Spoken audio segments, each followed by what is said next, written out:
இன்றைக்கி நம்ம சிந்தனையெல்லாம் வேறு மாதிரி இருக்குது. ஒருத்தன் நடுத்தெருவில் உட்காந்து அழுதுகிட்டு இருந்தான். அந்த வழியாக வந்தவர் கேட்டார், ஏன்ப்பா அழற அப்படின்னு கேட்டார். 5 ரூபா சார், இந்த இடத்துல விழுந்துட்டுது, ரொம்ப நேரமாக தேடுறேன், கிடைக்காது போல இருக்கு அப்படின்னா. எப்போ தொலைஞ்சுது அப்படின்னு கேட்டார். அது எனக்கு தெரியாது சார், பணத்தை தொலைச்சவன் தேடி பார்த்துட்டு போயிட்டான், நான் அவனுக்கு பின்னாடி தேட வந்தவன் அப்படின்னு சொல்லிவிட்டு மறுபடியும் தேட ஆரம்பித்தானான். ஒரு தெருவில் சில சிறுவர்கள் விளையாடிக்கிட்டு இருந்தாங்க. ஏதோ ஒரு உயரமான கல்லை நடுத்தெருவில் வச்சு அதை சுற்றி சுற்றி ஓடி வந்துக்கிட்டு இருக்கிறாங்க. அது என்ன விளையாட்டோ அவங்களுக்கு தான் தெரியும். கொஞ்ச நேரம் அப்படி விளையாடிக்கிட்டு இருந்தவங்க விளையாடி முடித்ததும் அந்த கல்லை நடுத்தெருவில் அப்படியே விட்டுட்டு அவங்கவுங்க வீட்டுக்கு ஓடி போட்டாங்க. அதுக்கப்புறம் அந்த வழியாக 2 பெண்கள் பேசிக்கிட்டே வந்தாங்க. பேச்சு சுவாரஸ்யத்தில் நடுத்தெருவில் இருந்த அந்த கல்லை கவனிக்கலை. காலில் இடிச்சுட்டுது, லேசாக ரத்தம் வந்துட்டுது, வலி தாங்கலை. காலில் இடிச்சுக்கிட்ட பொண்ணு திட்ட ஆரம்பிச்சுட்டுது. வர வர ஊர் உலகம் ரொம்ப கெட்டு போச்சு, யாருக்கும் பொறுப்பே கிடையாது பாரு, இப்படி நடுத்தருவில் பொறுப்பு இல்லாமல் இப்படி கல்லை போட்டு வச்சுருக்குறாங்களே, இது நியாயமா அப்படின்னு சொல்லி இந்த சமூகத்தை கடுமையாக விமர்சனம் பண்ணிக்கிட்டு அவங்க போயிட்டாங்க. கொஞ்ச நேரம் கழித்து ஒரு வாலிபன் அந்த வழியாக வந்தான். அந்த கல்லை பார்த்தான், நின்னான், ஒரு நிமிஷம் யோசனை பண்ணான், என்ன பண்ணலாம்னு பார்த்தான். தன்னுடைய வீரத்தையும் பலத்தையும் காட்டணும்னு நினச்சான். பின்னாடி போனான். அப்புறம் வேகமாக ஓடி வந்து ஒரு சின்ன ஹை ஜம்ப் அப்படியே துள்ளி குதிச்சான். துள்ளி குதித்து தாண்டி அந்த பக்கமாக போய் விழுந்தான். அப்படியே விசில் அடிச்சுக்கிட்டு அவன் பாட்டுக்கு நடந்து போகிறான். அடுத்தபடியாக ஒரு காதல் ஜோடி அந்த வழியாக வந்தது. நடுத்தெருவில் கண்ணில் பட்டது. அவங்க 2 பேரும் ரொம்ப நெருக்கமாக சேர்ந்து வந்துக்கிட்டு இருக்கிறாங்க. நடுவில் கல் இருக்கிறதுனால கொஞ்ச நேரம் 2 பேரும் விலகி மறுபடியும் இந்த பக்கம் வந்து சேர்ந்து போகணும்.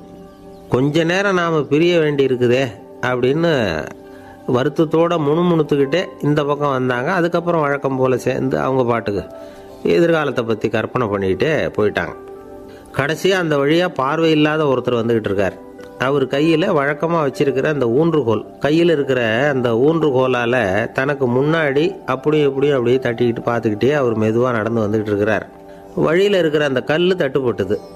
உடனே நடுத்தெருவில் ஒரு கல் இருக்குங்கிறத அவர் புரிஞ்சுக்கிட்டார். உடனே குனிஞ்சார், அந்த கல்லை தடவி பார்த்து எடுத்தார், தெரு ஓரமாக கொண்டுட்டு போய் போட்டார். அதுக்கப்புறம் அவர் பாட்டுக்கு அவர் வழியில் நடந்து போனார். இப்போது இதில் பல பேர் வந்தாங்க போனாங்க. இவங்களில் பார்வை உள்ளவங்க யார், பார்வை இல்லாதவங்க யார்? இப்படி ஒரு கேள்வி கேட்டால் என்ன பதில் சொல்ல முடியும்? கொஞ்சம் யோசித்து பார்த்தா இன்றைக்கி பல பேர் இப்படி தான் இருந்துக்கிட்டு இருக்கிறோம். ஒரு ஆள் பார்க்குறதுக்கு பெரிய மனுஷன் மாதிரி இருக்கார். ஒரு தெரு வழியாக நடந்து வந்துக்கிட்டு இருந்தார். இருட்டு நேரம். வழியில் ஒரு பெரிய கல் கிடந்தது, கருங்கல். பார்த்தார், கொஞ்ச நேரம் யோசித்தார். போய் தூக்கி பார்த்தா ரொம்ப கனமாக இருந்தது. இன்னொரு ஆள் சேர்ந்தாதான் தூக்க முடியும். இவர் உடனே ரோட்டு ஓரமாக போய் ஒரு மரத்தடியில் உட்காந்துக்கிட்டார். 2 பக்கமும் பார்த்துக்கிட்டே இருக்கார், யாராவது வர்றாங்களான்னு. கொஞ்ச நேரத்தில் ஒருத்தர் வந்தார், இவருக்கு தெரிஞ்சவர். என்னங்க இந்த நேரத்தில் இங்கே உட்காந்துருக்குறீங்கன்னு கேட்டார் அவர். அதோ அந்த கருங்கல் அப்படின்னு சுட்டி காட்டினார். ஓ, அதை தூக்கி ஓரமாக போடணுமா, வாங்க 2 பேரும் தூக்கலான்னார் வந்தவர். நான் அதுக்காக உட்காந்துருக்கலேன்னார் இவர். பின்ன வேற எதுக்காகன்னார் அவர். ஒரு மனுஷன் கருங்கல்லில் காலை இடிச்சுக்கிட்டான்னா எப்படி துள்ளுவான்னு பார்க்கணுங்கிறது எனக்கு ரொம்ப நாளாக ஒரு ஆசை, அதுக்காக தான் உட்காந்துருக்கிறேன் அப்படின்னாராம். என்னுடைய நண்பர் ஒருத்தர் ஆழ்ந்த சிந்தனையில் இருந்தார். என்ன யோசனை பண்ணுறீங்கன்னு கேட்டேன். தலைவர் ஆகணும்னு பார்க்குறேன், அதுதான் என்ன வழின்னு யோசிச்சுக்கிட்டு இருக்கேன்னார்.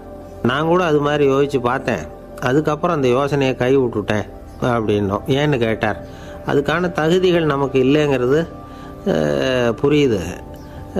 அது நமக்கு புரியறத விட நம்ம விட மற்றவங்களுக்கு நல்லா புரிஞ்சு போச்சு, அதனால் பேசாமல் கம்முன்னு இருந்துடுறது தான் நல்லது அப்படின்னோம். தலைவர் ஆகிறதுக்கு தகுதிகள் வேற உண்டோ அப்படின்னு கேட்டார். அவர் யதார்த்தமாக தான் கேட்குறார். நாங்கள் உடனே எங்ககிட்ட இருந்த ஒரு புத்தகத்தை எடுத்து அவர்கிட்ட கொடுத்தோம், படித்து பாருங்கன்னு. தலைவர் ஆகிறதுக்கு என்ன வழி அப்படிங்கிறத பற்றி அதில் போட்டிருக்கிறாங்க. முதல் வழி என்ன தெரியுமா? ஒரு 4 பேர் முன்னாடி இல்லைன்னா ஒரு கூட்டத்துக்கு முன்னாடி நீங்கள் பேச போகிறீங்க. அப்போ எப்படி ஆரம்பிக்கணும்னா, உண்மையான புகழ்ச்சி, நேர்மையான பாராட்டு, இதோடு ஆரம்பிக்கணும். எடுத்ததுமே அது சரியில்லை இது சரியில்லைன்னு பேசிகிட்டு இருக்கக்கூடாது. மக்களை பார்த்து நீங்கள் தான் தப்பு பண்ணிவிட்டீங்க அப்படின்னு நேரடியாக சொல்லக்கூடாது. தவறு இருந்தாலும் அதை மறைமுகமாக ஏதாவது கதை சொல்லி அதிலிருந்து அவங்க புரிஞ்சுக்கிற மாதிரி செய்யணும். அடுத்தவங்க பண்ண தப்பு என்னன்னு அலசறதுக்கு முன்னாடி நீங்கள் பண்ணின தப்பு என்னங்கிறத பற்றியே பேசுங்க. எதுக்கும் நேரடியாக உத்தரவு போட்டுக்கிட்டு இருக்கக்கூடாது. இதை நீங்கள் செய்யணும் அப்படின்னு சொல்கிறதுக்கு பதிலாக நீங்கள் இப்படி செஞ்சால் எப்படி இருக்கும் அப்படின்னு கேள்வி மாதிரி கேட்கணுமா. இப்படி கேட்டால் அது உத்தரவு மாதிரி தெரியாதான். அடுத்தவங்க மரியாதையை காப்பாற்றுறது மாதிரி பேசணுமா. உங்கள் பேச்சு இன்னொருத்தரை அவமானப்படுத்துறது மாதிரி இருக்கக்கூடாதான். ஏன்டா இவங்கிட்ட போய் மாட்டிக்கிட்டோம்னு யாரும் நினச்சிடக்கூடாது. ஒவ்வொரு சின்ன வளர்ச்சியையும் பாராட்டணும். வெற்றி சாதாரணமாக இருந்தாலும் பாராட்டாமல் இருந்துடக்கூடாது. பாராட்டும் பொழுது தாராளமாக இருக்கணும். குறை சொல்லும் பொழுது கவனமாக இருக்கணும். வாய்க்கு வந்தபடி பேசிவிட்டா அதுக்கப்புறம் வகையாக மாட்டிக்கிட்டு முழிக்க வேண்டியிருக்கும். நீங்கள் பேசுகிறது இன்னொருத்தருக்கு ஒரு கௌரவத்தையும் மரியாதையும் உண்டு பண்ணுறது மாதிரி இருக்கணும். நீங்கள் பேசுகிறது அடுத்தவங்களுக்கு இருக்கிற கொஞ்ச நெஞ்ச மரியாதையும் எடுத்து விடுறது மாதிரி இருக்கக்கூடாது. உங்கள் பேச்சை கேட்டால் கேட்குறவங்களுக்கு ஒரு ஊக்கம் வரணும், உற்சாகம் வரணும். தவறு எதுவாக இருந்தாலும் அதை சுலபமாக திருத்திக்கலாம், சரி பண்ணிக்கலாங்கிறது மாதிரி இருக்கணும் உங்கள் பேச்சு. அடுத்தவங்களை சந்தோஷப்படுத்துங்க. உங்கள் யோசனையை கேட்டு நடந்துக்கிறதுனால அந்த சந்தோஷம் அவங்களுக்கு கிடைக்கணும். இந்த தகுதியெல்லாம் உங்ககிட்ட இருந்தால் நீங்கள் ஒரு சிறந்த தலைவராகலாம் அப்படின்னு அந்த புஸ்தகத்தில் போட்டிருக்குது. இந்த காலத்தில் தலைவர் ஆகிறதுக்கு வேறு சில தகுதிகள்லாம் கூட தேவைப்படுது. ஒரு புள்ள தன்னுடைய அப்பா கிட்ட, அப்பா உன்ன மாதிரியே நானும் அரசியலில் சேரணும், தலைவர் ஆகணும்னு ஆசைப்படுறேன், இன்னையிலேருந்து எனக்கு அரசியல் பாடம் கற்றுக் கொடு அப்படின்னு கேட்டிருக்கான். அவரும் சரின்னு சொல்லிவிட்டு ஒரு பெரிய ஏணியை எடுத்துகிட்டு வந்தாரான். ஒரு செவுத்தில் சாத்தினார். இந்த ஏணியில் ஏறி உயர போய் அங்கே பரன் மேலே இருக்கிற ஒரு புத்தகத்தை எடுத்துகிட்டு வாடான் இருக்கார். மகனை பார்த்து, அப்பா ஏணி ரொம்ப உயரமாக இருக்குது, நீ ஜாக்கிரதையாக அதை பிடிச்சிக்கோ, நான் ஏறி போகிறேன் அப்படின்னு நான் பையன். பயப்படாத, நான் பார்த்துக்கிறேன்னார் அப்பா. பையன் ஏணியில் ஏறினா உச்சிக்கு போனதும் அப்பா கையை எடுத்துட்டார். ஏணி அப்படியே சரிஞ்சுட்டுது. பையன் பொத்துன்னு கீழே விழுந்துட்டான். இடுப்பை பிடிச்சிக்கிட்டே எழுந்திரிச்சான். என்னப்பா இது, இப்படி என்னை ஏற விட்டுட்டு கையை விட்டுட்டியே, இப்படி கை விடலாமா அப்படின்னு கத்தியிருக்கான். அப்பா நிதானமாக சொன்னாராம், அவசரப்படாதேப்பா, அரசியலில் இதுதான் முதல் பாடம், பெத்த அப்பனாக இருந்தாலும் அவனை நம்பாதே அப்படின்னு உபதேசம் பண்ண ஆரம்பித்தாராம். அன்பாக இருக்கணும்னு அநேக பெரியவங்க சொல்லியிருக்கிறாங்க. நாமளும் அதை கேட்டுவிட்டு அன்பு காட்டுறதுக்கு தயாராக தான் இருக்கிறோம். அதை வாங்கிறதுக்கு தான் ஆளை காணும். இருந்தாலும் அன்பில் எத்தனையோ வகை உண்டு. அதை சரியாக புரிஞ்சுக்கிட்டு அதுக்கப்புறம் அன்பு காட்ட ஆரம்பிக்கணும். வகையை புரிஞ்சிக்காமல் அன்பு காட்டினா வம்புல மாட்டிக்க வேண்டியது தான். அன்புன்னா சாதாரணமாக நினச்சி விடாதீங்க. அதில் எவ்வளவு விதம் தெரியுமா?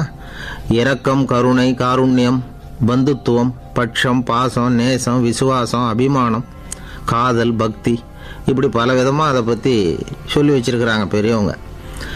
இந்த வார்த்தைகள்லாம் நாம் கேள்விப்பட்டது தான். இருந்தாலும் அதுகளுக்குள்ளே என்ன வித்தியாசம்னு கேட்டால் சரியாக சொல்ல தெரியாது. அதனால் இந்த வார்த்தைகளுக்கெல்லாம் பெரியவங்க என்ன விளக்கம் சொல்கிறாங்கன்னு இப்போ பார்க்கலாம். எளியவர்கள் மேலே செலுத்துகிற அன்பு இருக்கு பாருங்க, அதுக்கு இரக்கம்னு பேர்.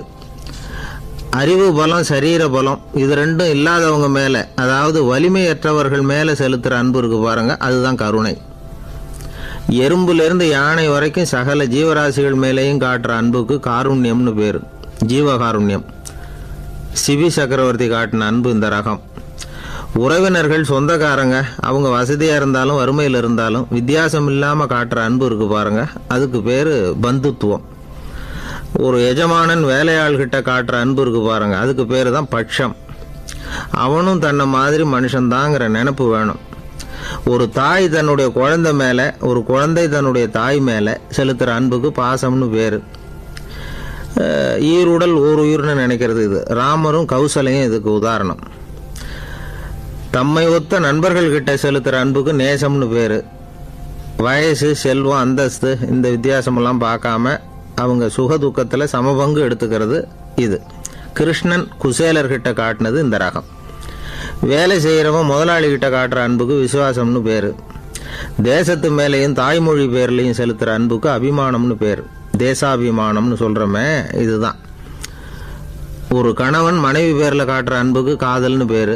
கடவுள் பேரில் செலுத்துகிற அன்புக்கு பக்தின்னு பேர். இப்படி அன்புல பல ரகம் இருக்கிறப்போ அதில் உள்ள வித்தியாசம் தெரியாமல் இடம் மாற்றி அன்பு காட்டினா இடைஞ்சல் தான்.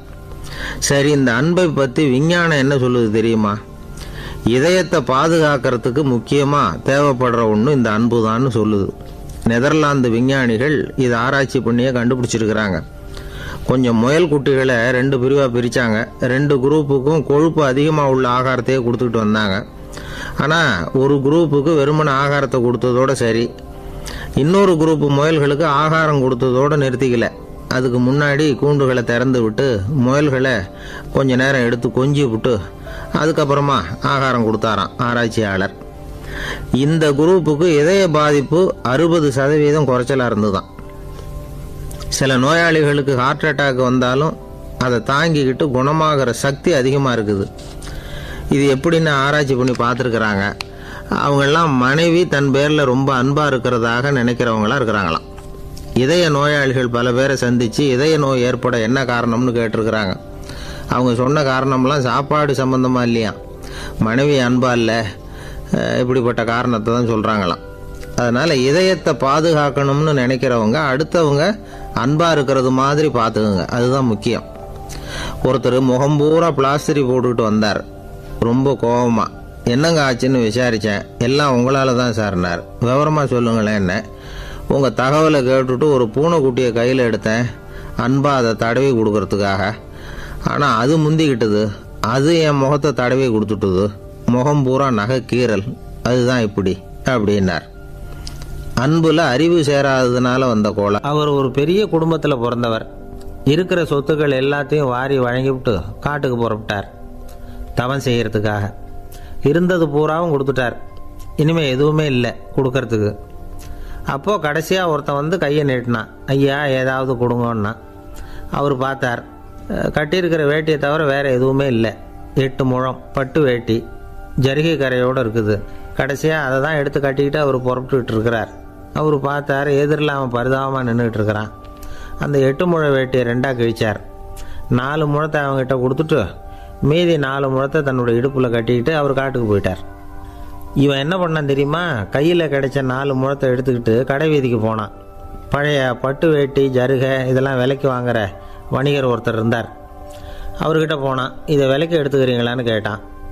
அவர் வாங்கி பார்த்தார். ஆகா, ரொம்ப அருமையான வேட்டி, விலை ஒசந்த ஜருகை, இது ஏது உனக்குன்னு கேட்டார். அவன் நடந்ததை சொன்னான். அப்படின்னா ஒன்று செய், இந்த வேட்டியோட இன்னொரு பாதியையும் மெதுவாக வாங்கிட்டு வந்துரு, உனக்கு நிறைய பணம் தரேன் அப்படின்னார் அந்த வணிகர். இவன் கொஞ்சம் யோசனை பண்ணி பார்த்தான். கொஞ்சம் இருங்க, தான் வந்து விட்றேன் அப்படின்னு சொல்லிவிட்டு நேராக காட்டுக்கு போனான். அவர் எங்கே இருக்காருன்னு தேடி கண்டுபிடிச்சான். அவர் ஒரு இடத்துல தவக்கோலத்தில் இருக்கிறார். கட்டியிருந்த இடைவேட்டியும் அவரை அறியாமலே நழுவி கீழே விழுந்து கிடக்குது. இவனுக்கு ரொம்ப வசதியாக போச்சு. அவரை கேட்க வேண்டிய அவசியமே இல்லை. மெதுவாக சத்தம் போடாமல் அடிமேல அடி வச்சு நெருங்கினான். அவர் கண்ணை மூடிக்கிட்டு அவர் பாட்டு நின்றுக்கிட்டு இருக்கார். இவன் மெதுவாக போய் கீழே கிடந்த அந்த துணியை எடுத்துக்கிட்டு சத்தம் போடாமல் திரும்பி நடந்தான். அப்படி கொஞ்சம் தூரம் நடந்திருப்பான். அப்படி ஓட ஆரம்பிக்கிற சமயத்தில் அவன் காலில் கீழே கிடந்த முள் ஒன்று நறுக்குன்னு தைச்சி விட்டுது. வலி தாங்க முடியாமல் அம்மான்னு கத்திவிட்டான். இந்த சத்தத்தினால கண்ணை மூடி நின்றுக்கிட்டு இருந்த அவர் தவம் கலைஞ்சிது. மெதுவாக கண்ணை திறந்து பார்க்குறார். தன் இடையில இருந்த வேட்டி அவன் கையில் இருக்கு. இப்போ அவர் நினைக்கிறாராம், இந்த வேட்டி மேலே நான் வச்ச ஆசை அல்லவா அவனை வந்து திருடன் ஆக்கிவிட்டுது அப்படின்னு நினச்சாரான். இது எப்பேற்பட்ட மனநிலைங்கிறத கொஞ்சம் யோசிச்சு பாருங்கள். தான் ஒரு பொருள் மேலே வைத்த பற்று இன்னொரு மனிதன் திருடனாக ஆகிறதுக்கு காரணமாயிட்டுதே அப்படின்னு நினைக்கிறார். அப்படி நினச்ச அவர் யார் தெரியுமா? அவர் தான் மகாவீரர். இழந்துட்டேங்கிறியே, நீ என்னத்தை கொண்டு வந்த இங்கே இழக்கிறதுக்கு? நீ என்னத்தை உண்டாக்குன இது அழிஞ்சுட்டுதுன்னு சொல்கிறதுக்கு? இது அவருடைய சிந்தனை. ஜனாதிபதி ஆப்ரஹாம் லிங்கன் ஒரு நாள் தன்னோட கோச்சு வண்டியில் தலைநகரான வாஷிங்டனுக்கு போயிட்டுருக்கிறார். கோச்சு வண்டி ஒரு சாலையில் போயிட்டுருக்கு. அந்த சாலைக்கு ஒரு பக்கத்தில் பயங்கரமான சதுப்பு நிலம். சதுப்பு நிலம்னா அது புதைகுழி, புதை மணல்ங்கிறோம்ல, அது மாதிரி. அந்த சதுப்பு நிலத்தில் யாராவது மாட்டிக்கிட்டா அவ்வளோதான், ஆளை கொஞ்சம் கொஞ்சமாக உள்ளே அமுக்கிவிடும். தப்பிச்சு கரையிறது கஷ்டம். அப்படிப்பட்ட நிலம் அது. ஆப்ரஹாம் லிங்கன் ஏதோ ஒரு முக்கியமான அரசாங்க வேலையாக போயிட்டு திரும்பி வந்துக்கிட்டு இருக்கிறார். அதனால் அந்த சமயத்தில் அவர் விலை உசந்த ஆடைகளை அணிஞ்சிருக்கிறார். அப்படி அவர் அந்த கோச்சு வண்டியில் வந்துக்கிட்டு இருக்கிறாரு. அந்த சமயத்தில் ஒரு காட்சி அவர் கண்ணில் போட்டுட்டுது. என்ன தெரியுமா? ரோட்டுக்கு பக்கத்தில் இருந்த சதுப்பு நிலத்தில் ஒரு இளம் பன்றிக்குட்டி சிக்கிக்கிட்டு தவிச்சிக்கிட்டு இருக்குது. பரிதாபமாக கத்திக்கிட்டு இருக்குது. அதை பார்த்தார் லிங்கன். அவருக்கு இன்னும் மாதிரி ஆயிட்டுது. உடனே வண்டியை நிறுத்த சொன்னார். கீழே இறங்கினார். தன்னோட விலை உசந்த ஆடைகளை பற்றி லட்சியம் பண்ணவே இல்லை. தனக்கே ஆபத்து வரலாம்ங்கிறத பற்றியும் கவலைப்படலை. தான் ஒரு குடியரசுத் தலைவருங்கிறத பற்றியும் அவர் நினச்சி பார்க்கல. நேராக அந்த சதுப்பு நிலம் பக்கமாக போனார். அந்த சேத்துல இறங்கி பன்றிக்குட்டியை காப்பாற்றி கரைக்கு கொண்டுட்டு வந்து சேர்த்துட்டார். அதுக்கப்புறம் நிம்மதியாக கோச்சு வண்டியில் ஏறி வெள்ளை மாளிகைக்கு வந்து சேர்ந்தார். ட்ரெஸ்ஸு உடம்பு பூரா சேறு சகதி. பார்க்குறவங்களுக்கெல்லாம் ஆச்சரியமாக போச்சு. அவங்களுக்கு ஒன்றும் புரியல. இவர் நேராக ட்ரெஸ்ஸு மாற்றிக்கிறதுக்காக போனார். கோச்சு வண்டி ஓட்டிகிட்டு வந்தவங்கிட்ட போய் எல்லோரும் கேட்டாங்க என்ன ஆச்சு அப்படின்னு. அவர் வர்ற வழியில் நடந்த விவரத்தை சொன்னார். ஆபிரகாம் லிங்கனுடைய இந்த இறக்க குணத்தை எல்லாரும் பாராட்டினாங்களாம், புகழ்ந்தாங்களாம். ஆனால் இதுக்கு லிங்கன் என்ன பதில் சொன்னார் தெரியுமா? தயவு பண்ணி இந்த புகழ்ச்சியான பேச்சையெல்லாம் ஒதுக்குங்க, அதெல்லாம் வேணாம். அந்த சின்ன பிராணி சகதியில் மாட்டிக்கிட்டு துடிச்சிக்கிட்டு இருந்தது, அதை பார்த்தேன்.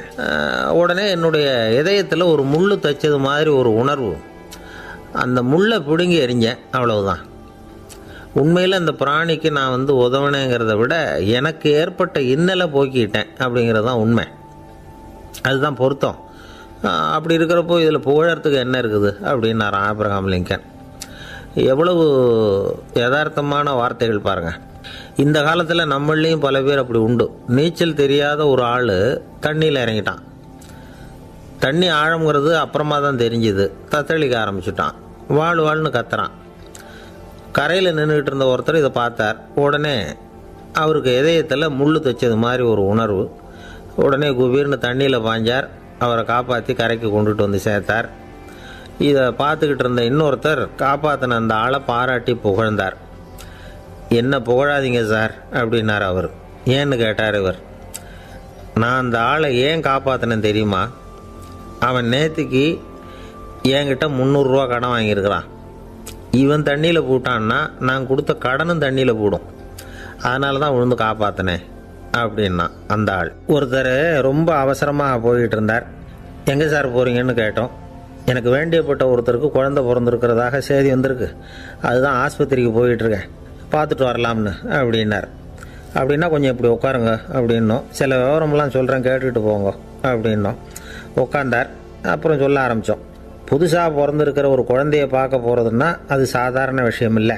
அதில் ரொம்பவும் கவனமாக நடந்துக்கணும். புது குழந்தைக்கு நோய் சுலபமாக தொற்றும். முக்கியமாக காற்று மூலமாக பரவுகிற நோய்கள் சுலபமாக வந்துடும். அதனால் நமக்கு உடம்பு சரியில்லைன்னா குழந்தைய விட்டு கொஞ்சம் தள்ளியே இருக்கிறது தான் நல்லது. பெரியவங்களை பொறுத்த வரைக்கும் சாதாரணமாக உள்ள ஒரு கிருமி கூட குழந்தைய பொறுத்த வரைக்கும் ரொம்ப மோசமான ஒரு கிருமியாக இருக்கும். சில வெளிநாடுகளில் எப்படி தெரியுமா? பிறந்த குழந்தை தூங்கிக்கிட்டு இருக்கிற ஒரு ரூமுக்கு போகணும்னா போகிறவங்க முகமூடி போட்டுக்கணும், காலணிகளை மாற்றிக்கணும், அவ்வளவு சுத்தமாக உள்ளே போய் பார்த்துட்டு வரணும். பொதுவாக சில ஆஸ்பத்திரிகளில் பார்த்திங்கன்னா பார்வையாளர்கள் நேரத்தில் விசிட்டிங் ஹவர்ஸ் தாயை விட்டு குழந்தைய தனியாக பிரித்து வச்சுருவாங்க. எதுக்குன்னு நினைக்கிறீங்க? அந்த நேரம் பல பேர் வருவாங்க போவாங்க. அவங்க கை கால் சுத்தமாக இருக்காது. சுத்தம் இல்லாத கைகள் மூலமாக கிருமிகள் பரவும். சுத்தம் இல்லாத கைன்னா மண்ணு தூசி படிஞ்சிருக்கிற கை மட்டும் தான் அர்த்தம் இல்லை. சாலையில் கையை வீசிக்கிட்டு நடந்து வர்றீங்க, குழந்தைய பொறுத்த வரைக்கும் அது கூட சுத்தம் இல்லாத கை தான். தாயை தவிர மற்றவங்க குழந்தைய தூக்காமல் பார்த்துக்கிறது நல்லது. தாய் கூட அளவோடு கொஞ்சிறதோடு நிறுத்திக்கணும். புதுசாக ஒரு குழந்தைய பெற்றுருக்கிற பொண்ணுக்கிட்ட மற்ற தாய்மார்கள் ஏதாவது சொல்லிக்கிட்டே இருப்பாங்க. குழந்தைய அப்படி வளர்க்கணும் இப்படி வளர்க்கணும் அப்படின்னு ஏதாவது அட்வைஸ் பண்ணிக்கிட்டே இருப்பாங்க. இப்படி ஓவராக அறிவுரை பண்ணுறது அந்த பொண்ணை குழப்பி விட்டுரும். அதனால் அப்படிலாம் பண்ணக்கூடாது. அந்த பெண்ணே ஏதாவது கேட்டால் கூட டாக்டர் சொல்ல வேண்டிய விவரங்களை எல்லாம் நாமே சொல்லிகிட்டு இருக்கக்கூடாது. புதுசாக பிறந்திருக்கிற குழந்தைய மட்டும்தான் இப்படி பார்க்கணும்னு இல்லை. ஒரு நோயாளி குழந்தைய பார்க்க போகிறதுனா கூட ரொம்ப எச்சரிக்கையாக தான் நடந்துக்கணும். ஒரு தின்பண்டமோ விளையாட்டு சாமானோ அந்த குழந்தைக்கு நாம் வாங்கிட்டு போகிறதா வச்சுக்குவோம். அதை நேராக கொண்டுகிட்டு போய் அந்த குழந்தைகிட்டே கொடுக்கக்கூடாது. அதோட அப்பா அம்மாக்கிட்ட ரகசியமாக கொடுக்கலாம். அவங்க முடிவு பண்ணிட்டோம் குழந்தைகிட்ட அதை கொடுக்கலாமா வேண்டாமாங்கிறத. அவங்களுக்கு தான் தெரியும் அதோட மனசும் உடம்பும். உங்கள் அக்கறையை காட்டுறதா நினச்சிக்கிட்டு குழந்தை வாயில் எதையும் கொண்டுட்டு போய் போடாதீங்க. போகிறப்போ உங்கள் வீட்டு குழந்தையும் அழைச்சிட்டு போகாதீங்க. இது நோயை வாங்கிட்டு வந்துடும், அல்லது புதுசாக ஒரு நோயை அதுக்கிட்ட கொடுத்துட்டு வந்துடும். என்னதான் உங்களுக்கு பழக்கமான குழந்தையாக இருந்தால் கூட அதுக்கு விருப்பம் இல்லைன்னா பேசக்கூடாது. அங்கே போய் அவங்க பள்ளிக்கூடத்தை ஞாபகப்படுத்திகிட்டு இருக்கக்கூடாது. நோயில் இருக்கிறப்ப ஸ்கூலை பற்றி பேச அது விரும்பாது. ஆஸ்பத்திரியை விட்டு வெளியில் புறப்படுறப்போ குழந்தைகிட்ட சொல்லணும்னு அவசியம் இல்லை. அதோட அப்பா அம்மா கிட்ட சொல்லிவிட்டு புறப்பட்டா போதும், குழந்தை கோபிச்சிக்காது. சமூக சம்பிரதாயத்தை பற்றி அது கவலைப்படுறதில்ல. இப்படி எல்லா விவரமும் நம்ம எதிரில் உட்காந்துருந்தவங்க கிட்ட சொல்லி முடித்தோம். ரொம்ப நன்றி சார் அப்படின்னு சொல்லிவிட்டு அவர் புறப்பட்டார். குழந்தைங்க கொஞ்சம் வளர்கிற வரைக்கும் தான் நாம் எச்சரிக்கையாக இருக்கணும்னு இல்லை, வளர்ந்த பிறகு இன்னும் எச்சரிக்கையாக இருக்கணும். ஒரு பையன் பள்ளிக்கூடத்துலேருந்து திரும்பி வீட்டுக்கு வந்தான். முகம் பூரா நகத்தால் கீறி இருந்தது. அப்பா பார்த்து பயந்துட்டார். யாருடா உன்னை இப்படி பண்ணது அப்படின்னார். என் கூட படிக்கிற இன்னொரு பையன்னா. நாளைக்கு உன் கூட பள்ளிக்கூடத்துக்கு வர்றேன், நீ எனக்கு அவனை அடையாளம் காட்ட முடியுமான்னார். அது ரொம்ப சுலபம் நான் பையன். எப்படின்னார் அப்பா. அவன் காதில் ஒன்றை கையோடு எடுத்துகிட்டு வந்திருக்கிறேன், இதோ என் பையில் தான் வச்சுருக்கேன் அப்படிங்கிறான் அந்த பையன். ஒருத்தர் இருக்கார், நல்ல உத்தியோகத்தில் தான் இருக்கிறார். ஆனால் எப்போ பார்த்தாலும் முகத்தை வெறுப்பாக வச்சுருப்பார். அப்படியே வருவார் போவார். ஏன் சார் இப்படி இருக்கிறீங்க அப்படின்னு விசாரித்தோம். ஏன்டா இந்த வேலைக்கு வந்தோம்னு இருக்குது சார் அப்படின்னார். உங்கள் வேலை உங்களுக்கு பிடிக்கலையா அப்படின்னு கேட்டோம். இல்லைன்னார். இப்படிப்பட்டவங்க வெற்றிகரமான வாழ்க்கை வாழ முடியாது. இது நிபுணர்கள் கருத்து. வேலையை நேசிக்க தெரிந்தவர்கள் வெற்றி பெறுவார்கள் அப்படிங்கிறாங்க அவங்க. எந்த துறையாக இருந்தாலும் சரி, அந்த துறையில் வெற்றிகரமாக இருக்கிறவங்கள விசாரித்து பாருங்கள். எனக்கு என்னுடைய வேலை ரொம்ப பிடிக்கும் அப்படின்னு சொல்கிறவங்களாக தான் இருப்பாங்க. அப்படி இருந்தால் தான் அது வெற்றிகரமாக இருக்க முடியுது அவங்களால. ஒருத்தனுக்கு பிடித்தமான பொழுதுபோக்கே அவனுடைய தொழிலாக இருந்துட்டுதுன்னா அவனை மாதிரி கொடுத்து வச்சவன் வேறு யாரும் இல்லை அப்படிங்கிறார் பெர்னாட் ஷா. ஒரு தடவை மன்னர் ஹுமாயூன் உயிரை தண்ணீர் முண்டு ஊற்றுகிற தொழிலாளி ஒருத்தர் காப்பாற்றினாராம் அந்த ஹுமாயூன் உயிரை. உடனே மன்னர் கேட்டிருக்கார், உனக்கு என்ன வேணும்னாலும் கேளு தரேன், உயர் பதவி வேணுமா அப்படின்னு கேட்டாராம். மன்னா, மக்களின் தாகம் தீர்க்கக்கூடிய இந்த பணியை விட உயர்ந்தது உண்டா அப்படின்னாராம் அந்த தொழிலாளி. அவரால் அவருடைய வேலையை நேசிக்க முடிஞ்சுது, அதனால் மகிழ்ச்சியாக இருக்க முடிஞ்சுது. நாமெல்லாம் அப்படி இல்லை. வேலை கிடைக்கிற வரைக்கும் கிடைச்சா போதும் அப்படின்னு இருக்கோம். கிடைச்சதுக்கப்புறம் ஏன்டா அந்த வேலைக்கு வந்தோம்னு ரொம்பவும் அழுத்துக்குவோம். சரி, நாம் இருக்கிற இடத்துல நாம் வெற்றிகரமாக இருக்க வழி உண்டா அப்படின்னா உண்டுன்னு சொல்கிறாங்க. அதாவது மன இயல் நிபுணர்கள் இருக்கிறாங்க இல்லையா, அவங்க அதுக்கு முக்கியமாக 6 வழிகள் சொல்கிறாங்க. நீங்கள் ஒரு அலுவலகத்தில் வேலை பார்க்குறவரா அப்படின்னா இதை கேளுங்க. அதாவது உங்கள் மேலதிகாரி எதிர்பார்ப்புக்கு தகுந்த மாதிரி உங்கள் வேலை இருக்குதா? அப்படி இல்லைன்னா முதல்ல உங்கள் வேலையின் தரம் உயரணும். உங்களுக்கு மேலே கீழே வேலை பார்க்குற பணியாளர்கள்கிட்ட நல்ல விதமாக பழகிறீங்களா? அந்த உறவு முறையில் ஏதாவது குறை இருந்தால் அதை கண்டுபிடிச்சி சரி பண்ணுங்க. நம்பிக்கைக்கு உரியவர் அப்படின்னு நீங்கள் பேர் எடுக்கணும். நீங்கள் எடுக்கிற முடிவு நல்ல முடிவாக தான் இருக்கும் அப்படின்னு அடுத்தவங்க சொல்லணும். உங்கள் தோற்றத்துக்கு முக்கியத்துவம் கொடுங்க. இது மனம் உடல் ரெண்டும் சம்மந்தப்பட்டது. அதனால் மனசையும் ஆரோக்கியமாக வச்சுருக்கணும், உடம்பையும் ஆரோக்கியமாக வச்சுருக்கணும். உங்களுடைய நிர்வாகம் செயல்படுற விதத்தை நல்லா புரிஞ்சு வச்சுக்கணும். உங்களுடைய நிர்வாகம் இப்போ ஒரு காரியம் செய்யுதுன்னு வச்சுங்க, ஏன் அப்படி செய்யுது, எதுக்காக அப்படி செய்யுது, அதனுடைய குறிக்கோள் என்ன, அது நீடிக்கிறதுக்கு காரணம் என்ன, இதையெல்லாம் தெரிஞ்சுக்கணும். சிரிப்புக்கு வஞ்சகம் பண்ணக்கூடாது, நல்லா சிரிக்கணும், அப்போ தான் அது திரும்ப கிடைக்கும். கடந்த கால தோல்வியை பற்றி கவலைப்படக்கூடாது. முதலாளி விருப்பம் தெரிஞ்சு நடந்துக்கிறது நல்லது தான். அதுக்காக காக்கா பிடிக்கணுங்கிற அவசியம் இல்லை. உங்களுக்கு ஒரு பொறுப்பான வேலை கிடைக்குது, உடனே சத்தம் குழப்பம் அப்படின்னு சூழ்நிலையை இறுக்கமாக ஆக்கிடக்கூடாது. எந்த சூழலையும் இயல்பாக கையாளக்கூடியவர் அப்படிங்கிறத காட்டணும். இதெல்லாம் உங்கள் துறையில் நீங்கள் வெற்றி பெற நிபுணர்கள் சொல்கிற யோசனைகள். இவ்வளவு விவரமும் சொல்லிவிட்டு ஒருத்தரை பார்த்து கேட்டோம், இப்போ சொல்லுங்கள், நீங்கள் செய்கிற வேலை உங்களுக்கு பிடிச்சிருக்குதா அப்படின்னோம். ரொம்ப ரொம்ப பிடிச்சிருக்குது அப்படின்னார். சரி, என்ன செஞ்சிகிட்ருக்குறீங்க அப்படின்னு கேட்டோம். சும்மா தான் இருக்கிறேன் அப்படின்னார் அவர். அள்ள அள்ள குறையாதது அட்சய பாத்திரம், அது நமக்கு தெரியும், கேள்விப்பட்டிருக்கிறோம். ஆனால் போட போட நிரம்பாத ஒரு பாத்திரம் உண்டு. அது என்ன தெரியுமா? நம்மளில் பல பேர்கிட்ட அந்த பாத்திரம் உண்டு. அதுதான் பேராசை அப்படிங்கிற பாத்திரம். அதை நிறைவு செய்யவே முடியாது. பேராசையை பற்றி சுஃபி இலக்கியத்தில் ஒரு பிரபலமான கதை உண்டாம். அதை ஒரு பெரியவர் எடுத்து சொல்லியிருக்கிறார். ஒரு மன்னர் நகர்வலம் போயிட்டுருக்கார். ஒரு பிச்சைக்காரன் மன்னர் எதிரில் வரான். பிச்சை போடுங்கங்கிறான். என்னுடைய அமைதியை கெடுக்காதே போங்கிறார் மன்னர். அவன் சிரிக்கிறான். அரசே, உங்களுடைய அமைதி கெடக்கூடிய நிலையில் இருந்தால் அதுக்கு பேர் அமைதியே கிடையாது அப்படின்னு. ஆனால் எதிரில் நிற்கிறது வெறும் பிச்சைக்காரன் இல்லை, யோகி அப்படிங்கிறத மன்னர் புரிஞ்சுக்கிட்டார். துறவியே, உங்களுக்கு என்ன வேணும்னாலும் கேளுங்க, கொடுக்குறேன்னாராம். அந்த துறவி மறுபடியும் சிரிக்கிறார். அரசே, உங்களால் முடியாததையெல்லாம் கொடுக்க முடியும்னு சத்தியம் செய்யாதீங்க அப்படின்னார். மன்னருக்கு கோபம் வந்துட்டுது. என்ன இவர் இப்படி சொல்கிறாரு அப்படின்னு நினச்சார். நகர்வலத்தை பாதியிலேயே நிறுத்தினார். வாங்க அரண்மனைக்குன்னார். துறவியை அழைச்சிக்கிட்டு அரண்மனைக்கு வந்துட்டார். துறவி தன்கிட்ட இருந்த பிச்சை பாத்திரத்தை நீட்டினார். இது நிறைய எனக்கு பொற்காசுகள் வேணும் அப்படின்னாராம். அவ்வளவு தானா, இது ஒரு பெரிய காரியமா அப்படின்னு கையை தட்டினாராம் மன்னர். ஒரு பெரிய தாம்பாளம் நிறைய பொற்காசுகள் வந்து சேர்ந்தது. அதை அள்ளி போட்டார். போட போட அந்த பிச்சை பாத்திரம் நிரம்பவே இல்லை. பொற்காசுகள் போட போட அவ்வளவையும் உள்ளே வாங்கிக்கிட்டே இருக்குது. அரசாங்க கஜானாவே காலி ஆகிட்டுது. மூட்டை மூட்டையாக பொற்காசுகளை கொட்டி பார்த்துட்டாங்க. அது முழுங்கிக்கிட்டே இருக்குது. கடைசி வரைக்கும் அந்த பிச்சை பாத்திரம் வந்து நிரம்பவே இல்லை. அரசர்கிட்ட இருந்த கர்வம் போயிட்டுது. அப்படியே பொத்துன்னு துறவி காலில் விழுந்தார். அப்போ அந்த துறவி சொன்னாராம், மன்னா, இந்த பிச்சை பாத்திரத்தை உங்களால் மட்டும் இல்லை, வேறு யாராலையும் நிரப்ப முடியாது. அதுக்கு என்ன காரணம்னா, இது வந்து சாதாரண பிச்சை பாத்திரம் இல்லை, பேராசைகளோடு வாழ்ந்து செத்துப்போன ஒரு மனிதனின் மண்டை ஓடுது அப்படின்னாராம். பாருங்கள், இதுதான் அந்த சுஃபி இலக்கிய கதை. செத்த பிறகும் நிறைவு இல்லைன்னா அது எப்பேற்பட்ட பேராசையாக இருக்கும்னு யோசித்து பார்த்துங்க. நம்மால் ஒருத்தர் கல்யாணம் பண்ணிக்க பொண்ணு பார்த்துக்கிட்டு இருந்தார். அழகு, அறிவு, படிப்பு எதுவும் தேவையில்லை, பணம் மட்டும் இருந்தால் போதும் அப்படின்னு பார்க்குறவங்ககிட்டெல்லாம் சொல்லி வச்சார். ரொம்ப நாளைக்கு அப்புறம் ஒரு பணக்காரர் கிடைச்சார்.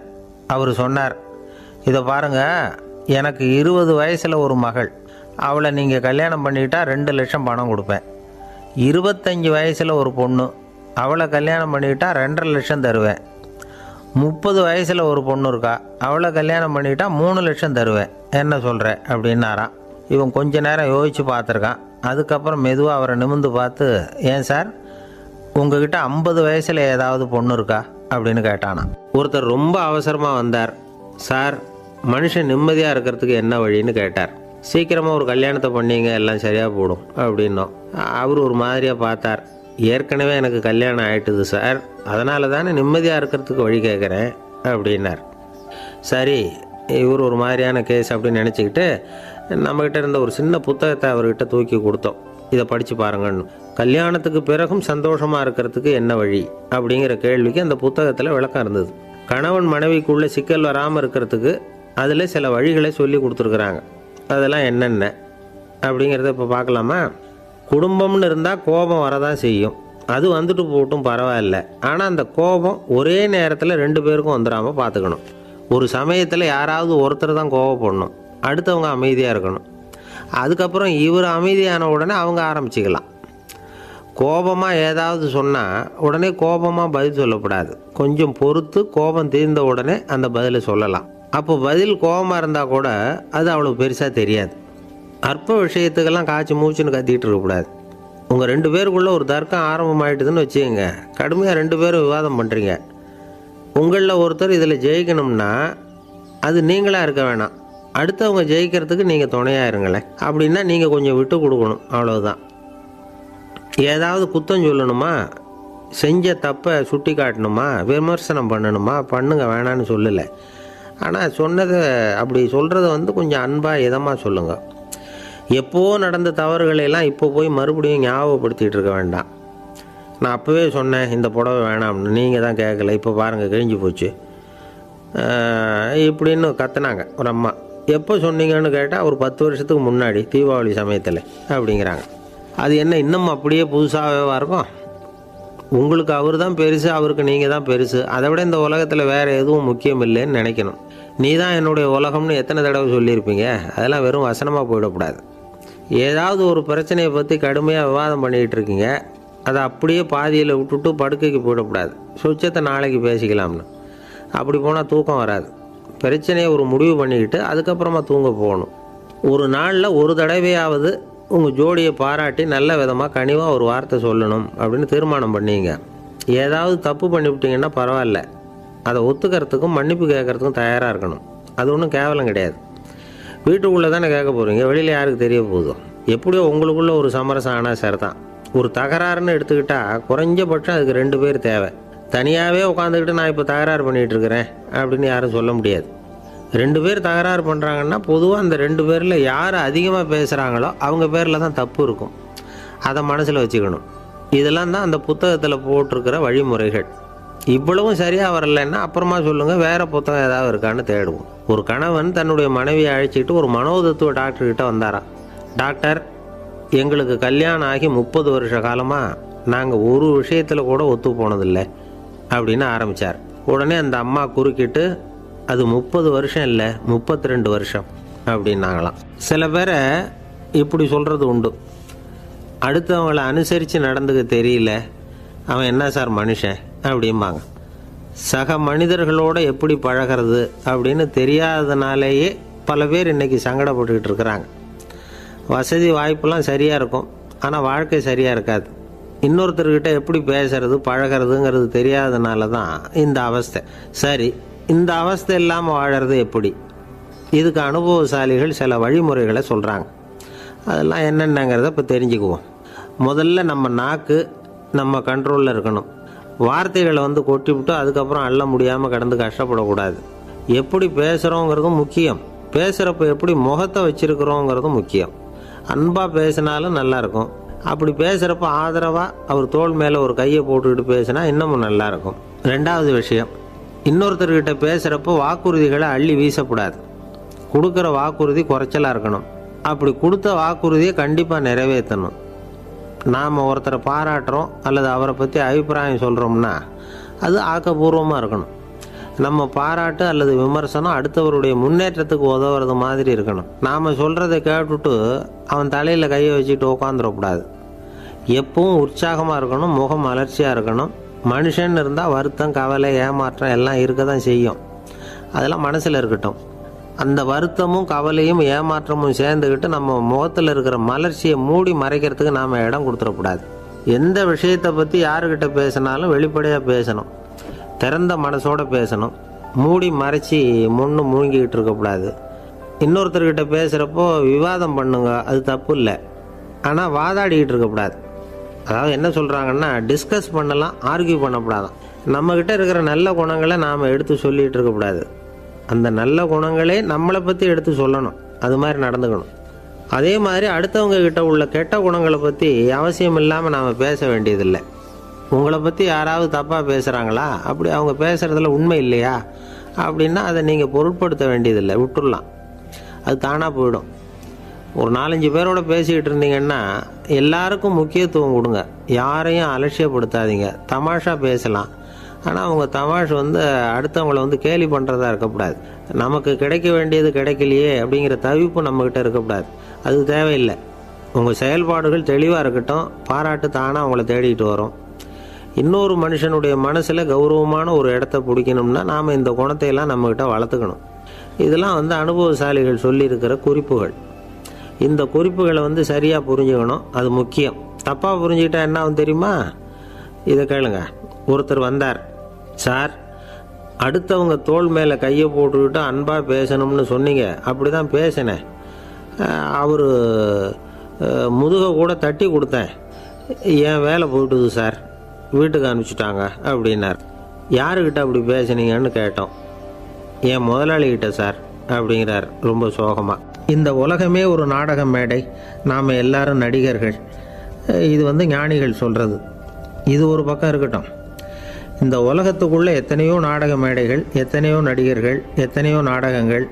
இதெல்லாம் எப்படி ஆரம்பமாச்சு? அதுதான் இன்றைக்கி தகவல். அதாவது ஆதி மனிதன் பேச ஆரம்பிக்கிறதுக்கு முன்னாடி சைகையாலேயே எல்லாத்தையும் சொல்லிகிட்டு இருந்தான். அதனால் அப்போவே நடிப்பு ஆரம்பமாயிட்டுது. முதல்ல ஒரு வேட்டையைத்தான் அவன் நடித்து காட்டியிருப்பான். இவன் எப்படி போனான், எதிரில் மிருகம் எப்படி வந்தது, அதோடு எப்படி சண்டை போட்டான், எப்படி அடித்து கொண்டுகிட்டு வந்தான், இதை அப்படியே மற்றவங்களுக்கு நடித்து காட்டியிருப்பான். ஏன்னா மொழி கிடையாது. இந்த காலத்துலலாம் நாடகங்களில் நடிக்கிறவங்கள நடிகர்கள்ங்கிறோம். ஒரு காலத்தில் இவங்களுக்கு என்ன பேர் தெரியுமா? திஸ்பியர்கள் அப்படின்னு பேரான். இதுக்கு காரணம் உண்டு. அதாவது 2000 வருஷத்துக்கு முன்னாடி கிரீஸ் நாட்டில் திசிபியஸ் அப்படின்னு ஒரு ஆள் இருந்தான். அவன் ஒரு பெரிய நாடக கலைஞன். அவன் சில இளைஞர்களை சேர்த்துக்கிட்டான், பயிற்சி கொடுத்தான், நாடக குழுவை உருவாக்கினான். நடிகர்களையும் நாடகத்துக்கு தேவையான பொருள்களையும் ஏற்றிக்கிட்டு போகிறதுக்கு ஒரு வண்டியையும் தயார் பண்ணான். அந்த வண்டியிலேயே அவன் வந்து கிரேக்க நாடு பூராவும் சுற்றினான். ஊர் ஊராக நாடகம் போட்டான். ஒரு ஊருக்கு போனதும் அங்கே நாடகம் நடத்த தியேட்டர் இருக்கா அப்படிங்கன்னெல்லாம் பார்க்குறது இல்லை அவன். ஏன்னா அப்போலாம் தியேட்டர்னா என்னென்னு தெரியாது. நாடகம்னா அது ஒரு மூடிய கொட்டைக்குள்ளே தான் நடத்தணுங்கிறது அப்போ யாருக்குமே தோணலை. இந்த வண்டி போகும், அதுவே ஒரு பகுதி அப்படியே ஒரு மேடை மாதிரி விரிச்சிக்கும். அதில் ஏறி நின்றுக்கிட்டு நாடகத்தை நடித்து காட்டுவாங்களாம். மக்கள்லாம் எதிரில் தரையில் உட்காந்து அதை பார்த்துக்கிட்டு இருக்கிறது. உலகத்தின் முதல் நடமாடும் தியேட்டர் இது தானா. இந்த திசிபிஎஸ் தான் முதலாக உலகத்தில் நாடகங்கிற பொழுதுபோக்கை நடத்தி காட்டினவன் அப்படின்னு சொல்கிறாங்க. அவன் சொந்தமாக நாடகம் எழுதுனா, நடித்தான், நாடகத்தை இயக்கினான். அதனால தான் அவனை வந்து first man of the theatre அப்படின்னு சொல்லுவாங்க. அவன் தான் நாடக மேடையின் முன்னோடி. கிரேக்கர் காலத்திலேயே நாடக ஆசிரியர்கள், நடிகர்கள், ரசிகர்கள் இவங்கள்லாம் உருவாயிட்டாங்களாம். நாடகத்தின் சரித்திரத்தில் இந்த 3 பிரிவும் ரொம்ப முக்கியம். அதாவது கிரேக்க தியேட்டர்கள்லாம் திறந்த வெளி மேடைகள் தான். பெரும்பாலும் மலைச்சரிவுகள், அதுவே படிப்படியாக பண்ணியிருப்பாங்க. கீழே அரைவட்ட வடிவில் மேடை, அதுக்கு ஆர்கெஸ்ட்ரான்னு பேர். பிற்காலத்தில் இதில் உட்காந்து இசைக்குழுவினர் வந்து வாய்ச்சதுனால இசைக்குழுவுக்கே ஆர்கெஸ்ட்ராங்கிற பேர் வந்துட்டுது. இப்போது கிரேக்க தியேட்டர்களில் ஒன்று, அதோட காலம் வந்து கிமு 340. அதை இன்னமும் பாதுகாத்து வச்சுருக்கிறாங்களாம். எபிடாரஸ் அப்படிங்கிற இடத்துல அது இருக்குதான். இன்னமும் அந்த தியேட்டரை பயன்படுத்திக்கிட்டு வர்றாங்களாம். சிறந்த கிரேக்க நாடகங்கள்லாம் அங்கே நடிக்கிறாங்களாம். ஆரம்ப காலத்திலேயே கட்டணம் கிடையாது. அப்புறம் பின்னாடி தான் நுழைவு கட்டணம்லாம் அப்படியே வந்துட்டு தான். நடிகர்கள் வந்து பளபளப்பான ஆடைகள் உடுத்தியிருப்பாங்களாம். இந்த குதிகால் உயர்ந்த காலணிகள் போட்டிருப்பாங்களாம். இதெல்லாம் பழைய குறிப்புகள். பலவிதமான உருவங்களில் மாஸ்க் அப்படின்னு சொல்லப்படுற முகமூடி. அதனால் ஒரே நடிகர் பல வேடங்களில் நடிக்கிறது உண்டான். ஆரம்பத்தில் பெண் நடிகர்கள் கிடையாது, எல்லாம் ஆண் நடிகர்கள் தான். ரோமானியர்கள் தான் முதல் நிரந்தர நாடக மேடையை கட்டினவங்க. அதுதான் முதல் தியேட்டர். கிமு 1048 காலகட்டத்தில் பாம்பிங்கிற நகரத்தில் அதை கட்டியிருக்கிறாங்களாம். கிரேக்க ரோமானிய தியேட்டர்களின் அடிப்படையிலேயே இந்த இத்தாலிய வடிவ அமைப்பாளர்கள் இந்த குதிரை லாட வடிவில் ஒரு ஆடிட்டோரியத்தை உருவாக்கினாங்களாம். இப்படி அதை பற்றி நிறைய தகவல் இருக்குது. 1576 லண்டனில் இந்த பின்ஸ்பர்ரி, அப்புறம் இந்த பில்ட்ஸில், அப்புறம் ஜேம்ஸ் இப்படிங்கிற ஒரு முயற்சியால் தான் இங்கிலாந்தில் முதல் தியேட்டர் உருவாச்சான். அப்படி ஒருத்தர் இருந்தாராம். உலக நாடக மேடையின் வரலாறு இதுதான். அதாவது இப்போல்லாம் அறிவியல் வளர்ச்சி அதிகமாகிட்டுது. திரைப்படம், தொலைக்காட்சி எல்லாம் வந்தாச்சு. ஒவ்வொரு வீடுமே ஒரு குட்டி தியேட்டர் மாதிரி ஆகிட்டுது. தொலைக்காட்சி முன்னாடி உட்காந்து எழுந்திருக்கவே மனசு வர்றதில்லை. ஒரு அம்மா ஒரு மனோதத்துவ டாக்டரை தேடிட்டு வந்தாங்களாம் இந்த காலத்தில். டாக்டர், எங்கள் வீட்டுக்காரர் எப்போ பார்த்தாலும் டிவி முன்னாடி உட்காந்துக்கிட்டு அதையே வெறிச்சு பார்த்துக்கிட்டு இருக்கிறார், உத்து பார்த்துக்கிட்டு இருக்கார், எனக்கு சந்தேகமாக இருக்குன்னாங்களாம்.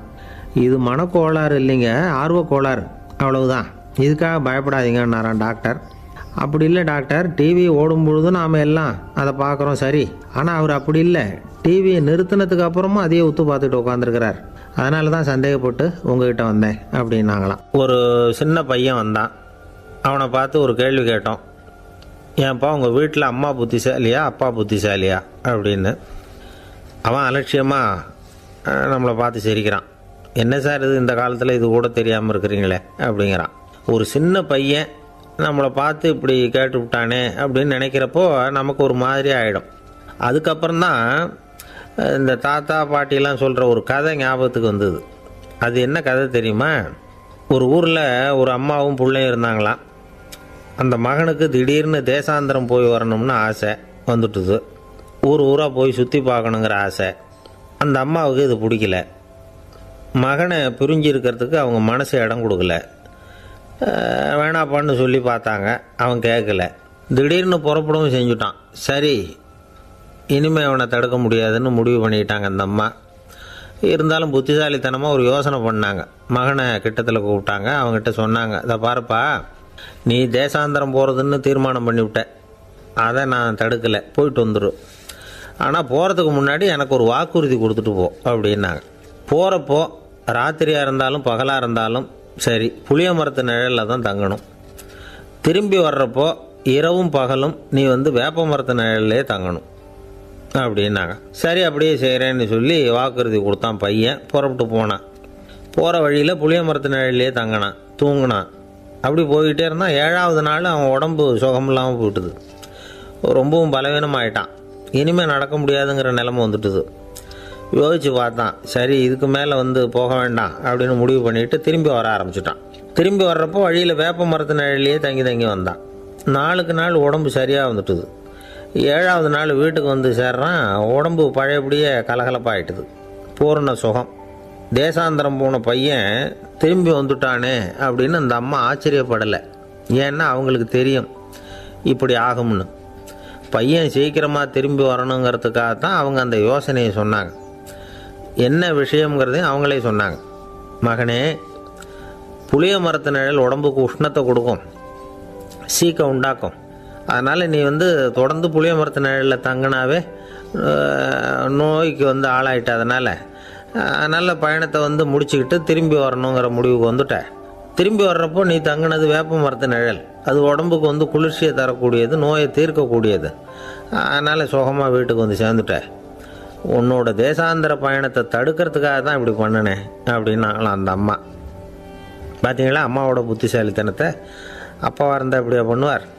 ஒரு அப்பா பையன்கிட்ட 10 ரூபா கொடுத்து இதை எடுத்துக்கிட்டு அடுத்த ஊருக்கு போய் அங்கே இருக்கிற மாமா கிட்ட இதை கொடுத்துட்டு வாடா, வழியில் எங்கேயாவது மரத்தடியில் படுத்து தூங்கிவிடாதே அப்படின்னு எச்சரிக்கை பண்ணி அனுப்புனாராம். பையனுக்கு எச்சரிக்கையாக வாழறது எப்படிங்கிறத கற்றுக் கொடுக்கறதுக்காக இப்படி பண்ணார். அவன் பணத்தை வாங்கிட்டு போனான். அப்பா சொன்னதை மறந்துட்டு ஒரு மரத்தடியில் படுத்து தூங்கிட்டான். அவனுக்கு தெரியாமல் அவன் பின்னாடியே போன அப்பா அவன் கையில் இருந்த அந்த 10 ரூபாயை நைஸாக எடுத்துகிட்டு வந்துட்டார். அவன் பையில் தானே வச்சுருந்தான், அது தெரியாமல் எடுத்துகிட்டு வந்துட்டார். அவன் தூங்கிக்கிட்டு இருக்கான். எடுத்துகிட்டு ஒரு மறுபடியும் வீட்டுக்கு வந்துட்டார். பையன் மூழ்கிக்கிட்டு பையை தடவி பார்க்குறான், பணத்தை காணும். அழுதுகிட்டே திரும்பி வந்தான். அப்பா கிட்ட விஷயத்த சொன்னான். அப்பா சிரிச்சுக்கிட்டே சொன்னார், அதுக்கு தான்ப்பா ஆரம்பத்திலேயே எச்சரிக்கை பண்ணினேன், இனிமேலாவது நீ ஜாக்கிரதையாக இருக்கணும் அப்படிங்கிறதுக்காக தான் இப்படி பண்ணினேன். அந்த பணம் எங்கேயும் போயிடலை, நான் தான் அதை உனக்கு தெரியாமல் எடுத்து வச்சிருக்கிறேன். இதோ பாரு அப்படின்னு சொல்லிட்டு சைடு பாக்கெட்டில் கையை விட்டா அது ஓட்டையாக இருக்குது. அதை எவனோ ஏற்கனவே கத்திரிச்சு எடுத்துகிட்டு போட்டான். இப்போ அப்பா முகத்தில் அசடு வழிஞ்சுதான். ஒரு அரசனும் அமைச்சரும் ஒரு நாள் ரொம்ப சாவகாசமாக பேசிக்கிட்டு இருந்தாங்களாம். அரசன் அமைச்சரை பார்த்து ஒரு கேள்வி கேட்டிருக்கார். ஏங்க அமைச்சரே, ஆசை இல்லாத ஒரு மனுஷனால் இருக்க முடியுமா அப்படின்னு. ஏன் முடியாது, துறவி அப்படிங்கிறவங்கெல்லாம் அப்படிப்பட்டவங்க தானே அப்படின்னாராம் அமைச்சர். அவங்கெல்லாம் உண்மையிலேயே ஆசையை விட்டவங்க தானா அப்படின்னு கேட்டாராம் ராஜா. அப்படி தான் இருக்கணும் அப்படின்னாராம் அமைச்சர். அப்படின்னா ஆசையே இல்லாத ஒரு உண்மையான துறவியை நான் பார்க்கணுமேன்னார். அது என்ன பிரமாதம், அதுக்கு நான் ஏற்பாடு பண்ணுறேன் அப்படின்னு விட்டார் இவர். சொல்லிவிட்டு உடனே புறப்பட்டு போனார். அங்கங்கே தேடினார். அப்புறம் தான் அவருக்கு புரிஞ்சுது உண்மை துறவியை கண்டுபிடிக்கிறது எவ்வளவு கஷ்டமான காரியம்னு.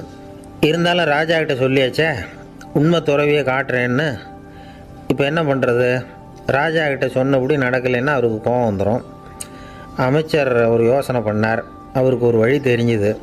அதுதான் சரின்னு முடிவு பண்ணார். அதாவது அந்த ஊரில் அவருக்கு தெரிஞ்ச நாடக நடிகர் ஒருத்தர் இருக்கிறார், நல்லா நடிப்பார். அவரை போய் பார்த்தார். இதை பாருப்பா, எனக்காக நீ ஒரு காரியம் செய்யணும்னார். என்னன்னு கேட்டார் அவர். நீ ஒரு துறவி மாதிரி கொஞ்சம் நேரத்துக்கு நடிக்கணும். ராஜா உன்னை பார்த்துட்டு போகிற வரைக்கும் நடி, அது போதும். அதுக்காக உனக்கு 10,000 ரூபா தரேன் அப்படின்னார். அவர் எந்த காலத்தில் இவ்வளவு பணத்தை மொத்தமாக பார்த்துருக்கார். அதனால் உடனே சரின்னு ஒத்துக்கிட்டார். அமைச்சர் அரண்மனைக்கு திரும்பி வந்தார். என்ன அமைச்சரே, இன்னுமா ஒரு உண்மையான துறவி கிடைக்கலன்னார். உண்மையான துறவி ஒருத்தரை இப்போ தான் கொஞ்ச நேரத்துக்கு முன்னாடி பார்த்து பேசிவிட்டு வர்றேன். அவர் நம்ம ஊருக்கு வெளியில் குளத்தங்கரையில் உள்ள ஒரு ஆலமரத்துக்கு அடியில் உட்காந்துருக்கிறார் அப்படின்னார் இவர். அப்படின்னா உடனே புறப்படுங்க அப்படின்னார் ராஜா. பரிவாரங்களோடு புறப்பட்டார். அங்கே அந்த மரத்தடியில் அந்த ஆள் வேஷம் போட்டுக்கிட்டு துறவி மாதிரி உட்காந்துருக்கிறான். ராஜா நேராக போனார். அந்த துறவி காலில் பொத்துன்னு விழுந்து வணங்கினார். உடனே ராணி அவர் காலில் விழுந்தாங்க. அடுத்தபடியாக அமைச்சர் விழுந்தார். அவருக்கு தெரியும் இது நம்ம ஆள் தான்னு. இருந்தாலும் என்ன பண்ணுறது, நேரம். அப்புறம் பரிவாரங்கள்லாம் துறவி காலில் விழுந்து ஆசீர்வாதம் வாங்கிட்டாங்க. ராஜா அப்புறமா தங்கத்தட்டில் பொண்ணையும் பொருளையும் வச்சு அந்த துறவிக்கிட்ட ரொம்ப பணிவாக நீட்டுறார். தாங்கள் தயவு பண்ணி இதை ஏற்றுக்கணும் அப்படின்னு வேண்டிக்கிட்டார். அந்த துறவி பற்றில்லாமல் அதை பார்த்தார். எல்லாத்தையும் திறந்துவிட்ட எனக்கு இதெல்லாம் எதுக்காக அப்படின்னு சொல்லி அதை மறுத்துட்டாராம். ஆஹா, உண்மையான துறவியை பார்த்துட்டோம் அப்படிங்கிற ஆனந்தம் அரசருக்கு. ரொம்ப நிம்மதியாக திருப்தியாக திரும்பி வந்தார் அரண்மனைக்கு. அதுக்கப்புறம் அமைச்சர் யாருக்கும் தெரியாமல் அந்த துறவிகிட்ட ஓடினார்.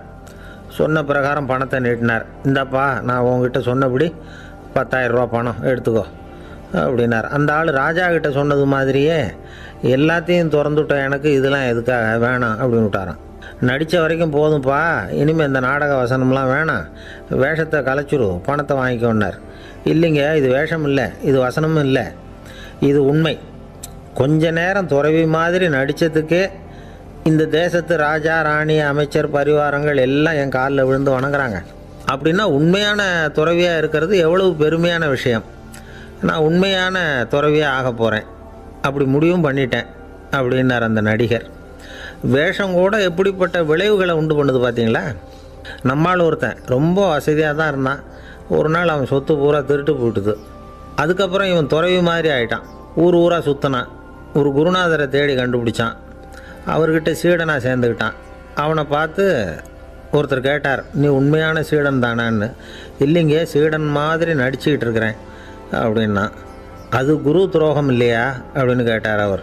இல்லைங்க, நான் பண்ணது குரு துரோகம் இல்லை, என் குரு பண்ணது தான் துரோகம். என்னுடைய பணத்தை கொள்ளையடித்தது இவர் தான்.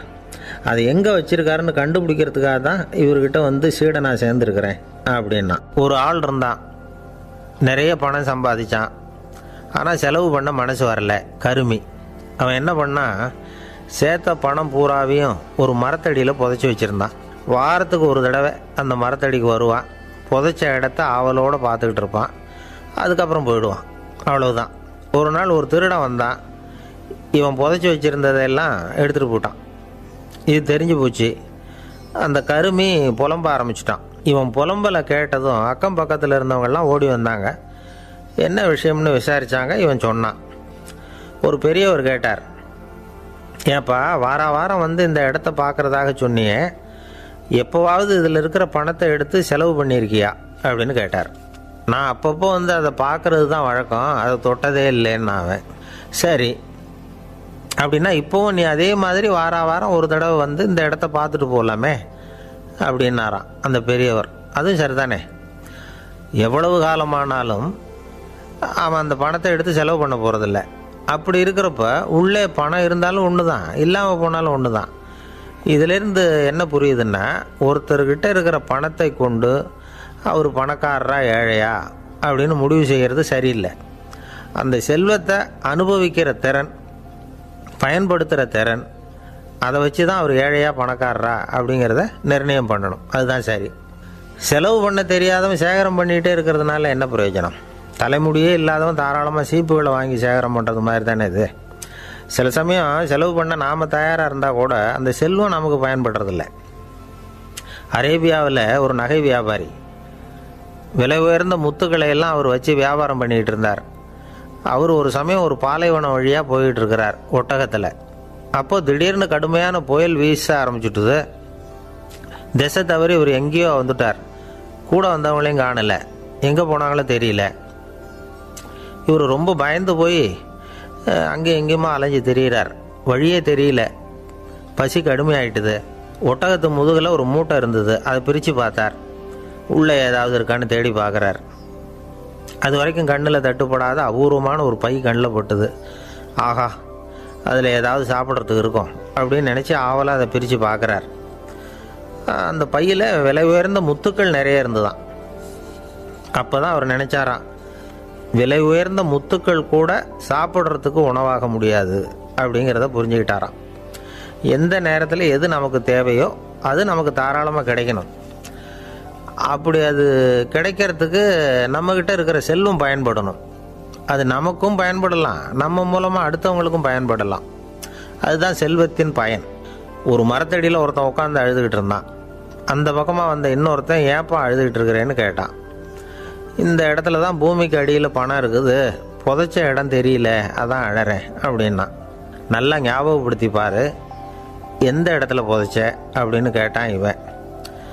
அது எப்படி எனக்கு தெரியும், புதைச்சி வச்சிருக்கிறவன் நான் இல்லையே, எங்கள் எதிர்த்த வீட்டுக்காரன் அப்படின்னானா இவன். அந்த ஆள் என்னை கண்ணா பண்ணான்னு திட்டிவிட்டான் சார், அதை நினச்சா எனக்கு ரொம்ப வருத்தமாக இருக்குது அப்படின்னு சொல்லி கவலைப்பட்டார் ஒருத்தர்.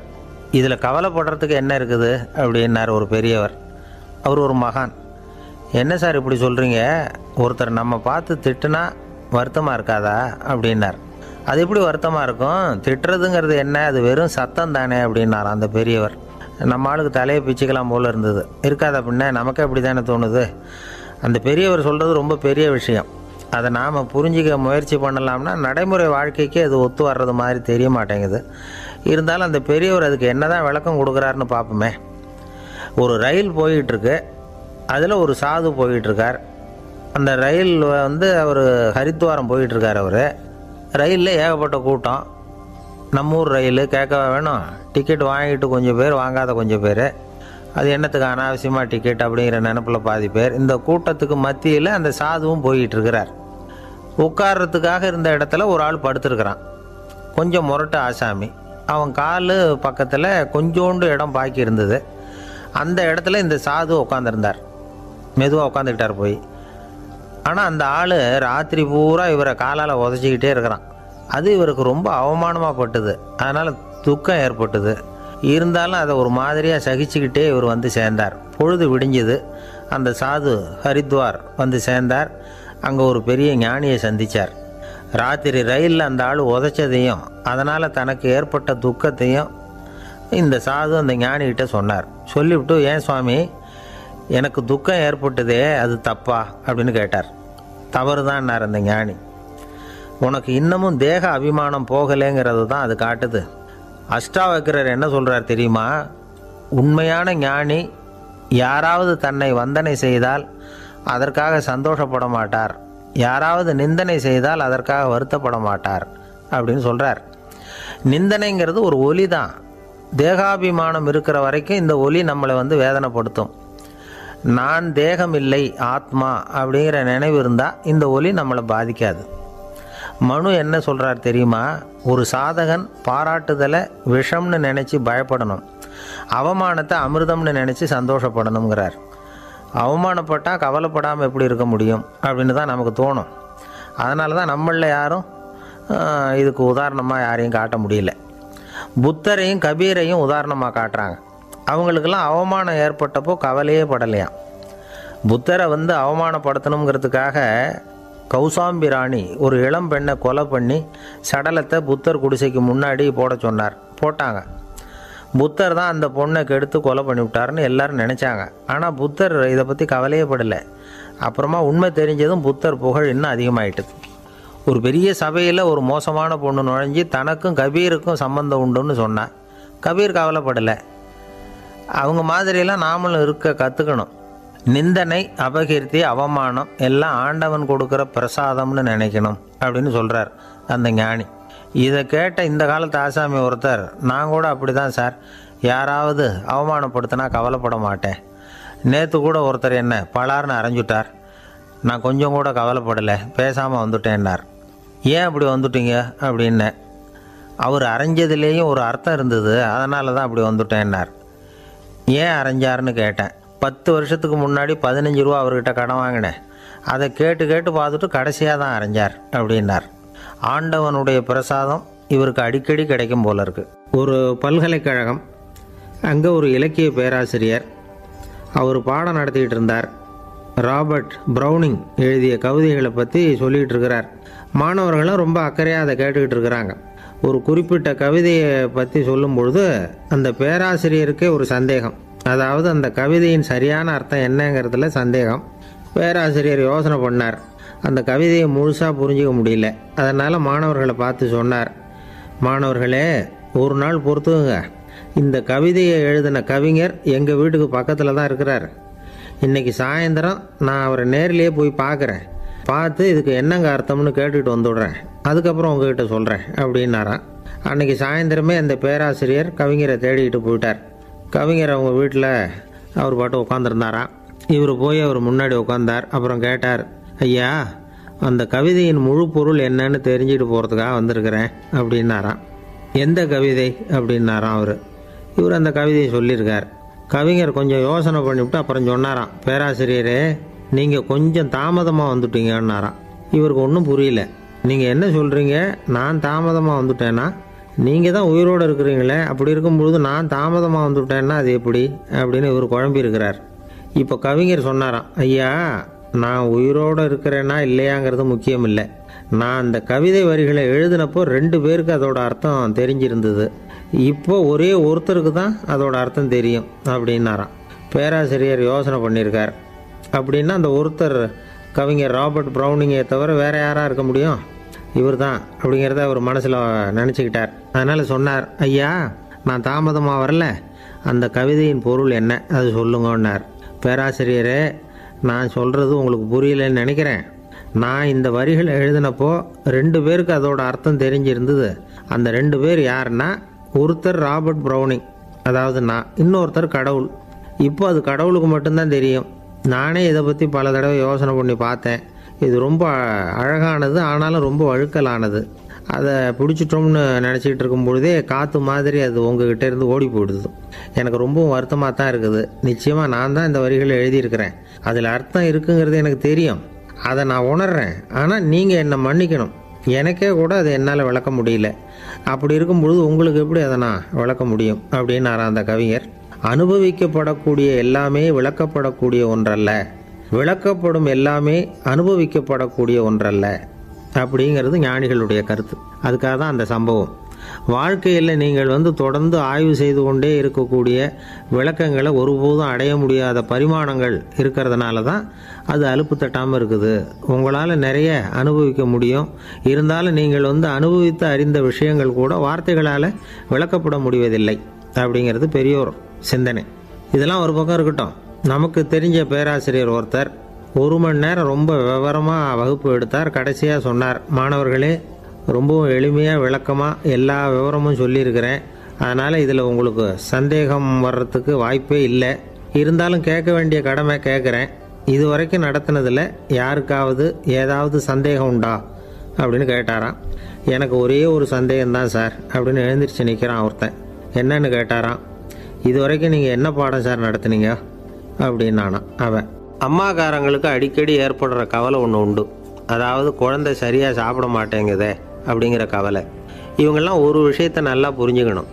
குழந்தைகள்ங்கிறவங்க பெரியவங்க மாதிரி இல்லை. அவங்க கடிகாரத்தில் மணியை பார்த்துட்டு சாப்பிட்றதுக்கு உட்கார்ற ரகம் கிடையாது. பசிச்சா சாப்பிடுவாங்க, இல்லைன்னா விளையாடுவாங்க அல்லது தூங்குவாங்க. அது புரியாமல் அவங்கள கட்டாயப்படுத்தி அல்லது மிரட்டி சாப்பிட வைக்கிறது ரொம்ப தப்பு.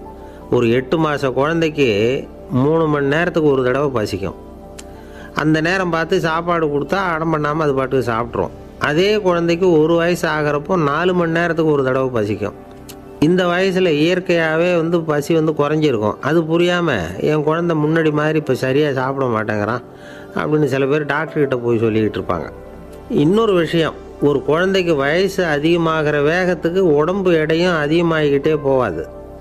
உடம்பு எடை அதிகமாகிற வேகம் குறைஞ்சிக்கிட்டே வரும். 6 மாத குழந்தைக்கு ஒரு வாரத்தில் 150 கிராம் எடை கூடும். ஒரு வயசில் வாரத்துக்கு 71 கிராம் எடை கூடும். இது புரியாமல் அதிகமாக சாப்பாட்டை கொடுத்து குழந்தைய கஷ்டப்படுத்தக்கூடாது. ஏன்னா அளவுக்கு மீறின உணவு அஜீரணத்தை உண்டு பண்ணிவிடும். குழந்தைக்கு ஒரு தட்டில் கொஞ்சமாக ஆகாரத்தை வச்சு கொண்டுகிட்டு போய் கொடுக்கணும். மலை மாதிரி குவிச்சு வச்சா அதை பார்த்ததுமே பசி அடங்கி போயிடும். அடித்து மிரட்டி பயமுறுத்தி குழந்தைய சாப்பிட வைக்கிற பழக்கம் இருக்குது பாருங்கள். அதுக்கு ஃபுட் ஃபோர்ஸிங் அப்படின்னு பேர்.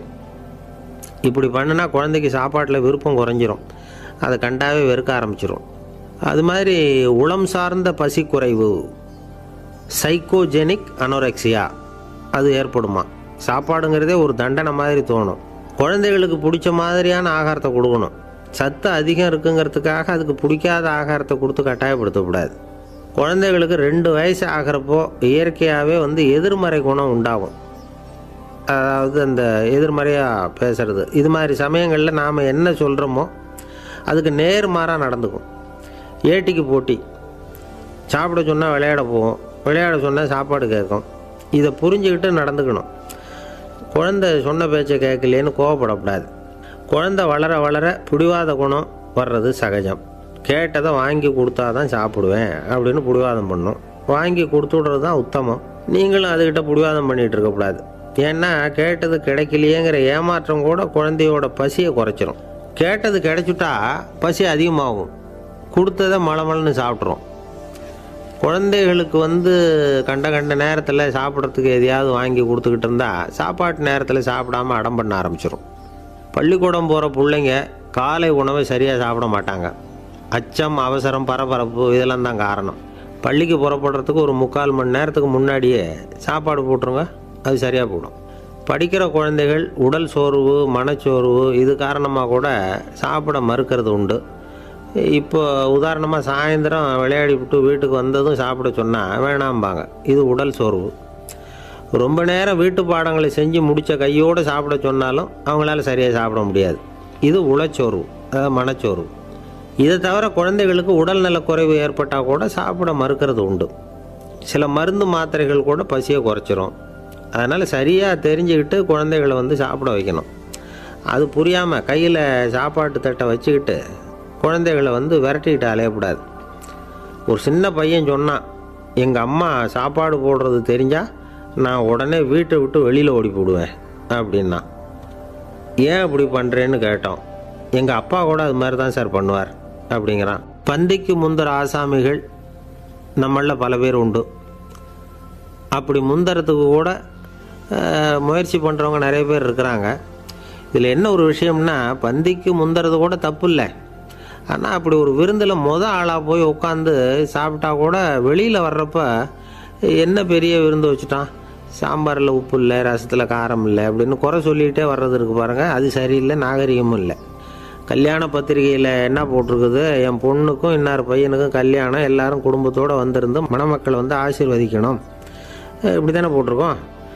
குடும்பத்தோடு விருந்து சாப்பிட்டு சாப்பாடு எப்படி இருக்குன்னு அபிப்பிராயம் சொல்லிவிட்டு போங்க அப்படின்னா போட்டிருக்கு கல்யாண பத்திரிகையில். ஒருத்தர் வீட்டு விசேஷத்துக்கு போயிருக்கோம்னா எவ்வளவோ அசௌகரியங்கள் நமக்கு ஏற்படலாம். ஏராளமான கூட்டம் வந்திருக்கும். எல்லாரையும் அவங்க தனித்தனியாக கவனிச்சிக்கிட்டு இருக்க முடியாது. நாம் தான் அனுசரித்து நடந்துக்கணும். நாமளாக போய் வாழ்த்த வேண்டியவங்களை வாழ்த்தி விட்டு சேரணும். அதை விட்டுட்டு பத்திரிக்கை கொடுத்தானேன்னு போனேன், கவனிப்பே சரியில்லை அப்படின்னு புலம்பிக்கிட்டு இருக்கக்கூடாது. ஒரு விருந்துக்கு போனால் அங்கே எப்படி நடந்துக்கணும் அப்படிங்கிறத பற்றி கூட அனுபவசாலிகள் சில விவரங்கள்லாம் சொல்லியிருக்கிறாங்க. இந்த காலத்தில் கல்யாணம், பிறந்த நாள், அது இதுன்னு நிறைய விருந்துகள் நடக்குது. அதெல்லாம் எதுக்காக? மனித உறவுகளை வளர்த்துக்கிறதுக்காக தான், வேறு எதுக்கு? ஒரு விருந்துக்கு போனால் அமைதியாக பொறுமையாக போய் உட்காரணும். அடித்து பிடிச்சிக்கிட்டு இடத்த பிடிக்க போகிறேன் அப்படின்னு நிற்கக்கூடாது. முதல் பந்தி நடந்துக்கிட்டு இருந்தால் அது முடிஞ்சு இலை எடுத்து சுத்தம் பண்ணதுக்கு அப்புறம் போய் உட்கார்றது தான் நாகரீகம். இலை எடுக்கிறதுக்கு முன்னாடி அங்கே போய் உட்காந்தா நல்லா இருக்காது.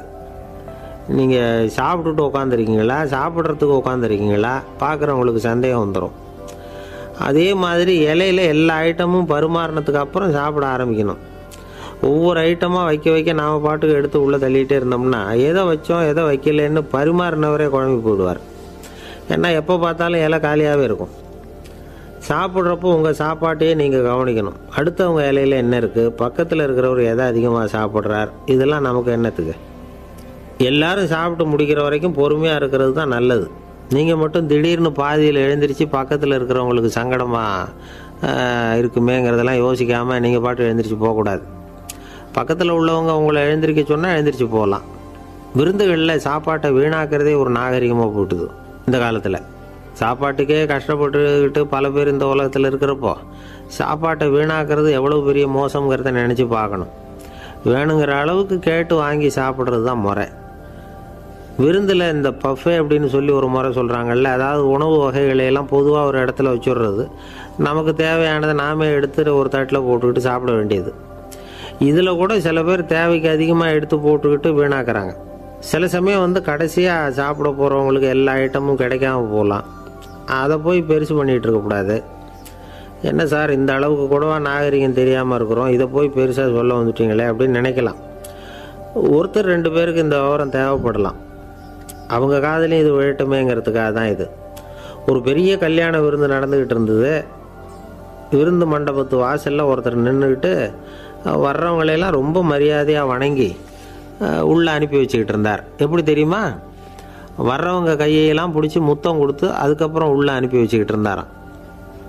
கூட்டம்லாம் முடிஞ்சதுக்கப்புறம் அவர்கிட்ட போய் கேட்டிருக்கிறாங்க, சார் நானும் எவ்வளவோ விருந்துகளுக்கு போயிருக்கிறேன், இருந்தாலும் இவ்வளவு மரியாதையாக வர்றவங்க கைக்கெல்லாம் முத்தம் கொடுத்து வரவேற்கிறத இங்கே தான் பார்க்குறேன் அப்படின்னு சொன்னாங்க. அதுக்கு அவர் சொன்னார், அட போங்க சார், நான் முத்தம் கொடுக்கல, முந்தின பந்திக்கு வந்து சாப்பிட்டவங்களே அடுத்த பந்திக்கும் வர்றாங்களான்னு மோந்து பார்த்து அனுப்பி வச்சுக்கிட்டு இருந்தேன் அப்படின்னார். ஒருத்தர் மனசில் நிம்மதி இல்லாமல் உட்காந்துருந்தார். என்ன சார் விஷயம் அப்படின்னு விசாரித்தேன்.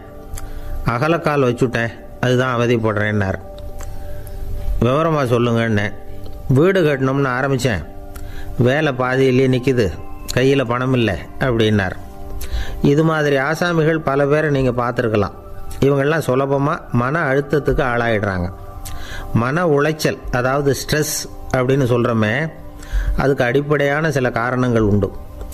அதாவது மிகையாக திட்டமிடுதல் அப்படிங்கிறதும் ஒரு முக்கியமான காரணம். நடைமுறை சாத்தியம் என்னங்கிறத மனசில் வச்சுக்கிட்டு எந்த திட்டத்தையும் தீட்டணும், அப்போ தான் அது சரியாக வரும். ரெண்டாவது காரணம் என்ன தெரியுமா? ஒரே நேரத்தில் பல்வேறு செயல்களில் ஈடுபடுறது.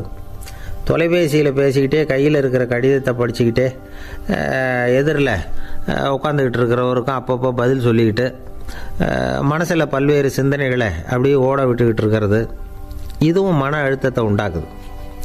மூணாவது காரணம், எதிலேயும் வெற்றி மட்டும் எதிர்பார்க்குற ஒருதலை பட்சமான ஆர்வம். நாம் தொட்டதெல்லாம் வெற்றியாகவே முடியணும் அப்படின்னு எதிர்பார்க்குறவங்க ஏதாவது ஒன்றில் தோல்வியை கண்டால் தோண்டு போயிடுறாங்க. எப்படியும் முடியலாம்ங்கிற எண்ணம் ஏற்கனவே நமக்குள்ளே இருந்துட்டுதுன்னா அந்த அவஸ்தை வராது. அதனால் அதுவும் நம்ம வளர்த்து கொள்ள வேண்டிய ஒரு குணம். மன உளைச்சல் ஏற்படுறதுக்கு இன்னொரு காரணம், எதையும் வேகமாக செஞ்சுடணும் அப்படிங்கிற துடிப்பு.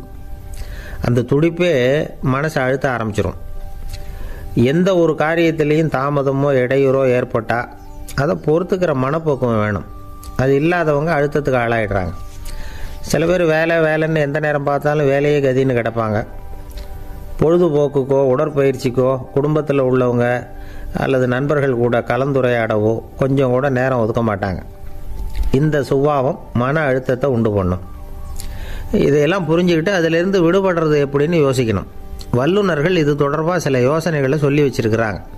அது என்னன்னா, வாழ்க்கைங்கிறது பிரச்சனைகளால் பின்னப்பட்ட ஒன்று. அது எப்போவுமே முடிவடையாத ஒரு தொடர்கதை அப்படிங்கிறத முதல்ல நாம் புரிஞ்சுக்கணும். ஒரே நேரத்தில் ஒரு காரியத்தில் மட்டுமே நாம் கவனம் செலுத்தணும். அடுத்தவங்க காரியத்தில் தலையிடக்கூடாது. எதையும் பேச ஆரம்பிக்கிறதுக்கு முன்னாடி நம்மை நாமே கேட்டுக்க வேண்டிய கேள்வி 2. 1, நான் சொல்ல போகிறது ரொம்ப முக்கியமானதா? 2வது, நான் சொல்கிறத அவங்க கேட்குறதுக்கு ஆசைப்படுறாங்களா? நான் பேசுகிறதுக்கு அது சரியான நேரம் தானா?